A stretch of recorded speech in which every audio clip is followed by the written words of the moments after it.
Kasi ang tamang sagot, no. Hindi po ba? Ang tamang sagot, no. At alam niyang no. Kailanman hindi dinala sa husgado. Tama po ba? I agree with that, Madam Chair. That the proper answer to this question would have been no. Thank you, Attorney Delgra.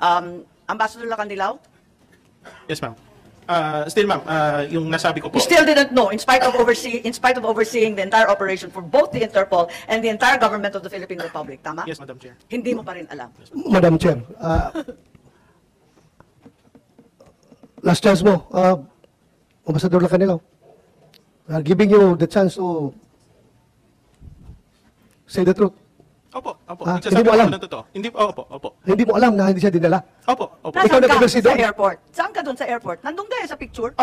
Dun ho sa tube. Oh. Tapos, So, sa tube ka pa? Sa tube. Sumalubong ka doon sa aeroplano, sa tube. Hanggang dinala siya sa Billabong, kasama ka. Sa 250? Oh, Sa 250, umalis ho ako eh. saan ka pumunta?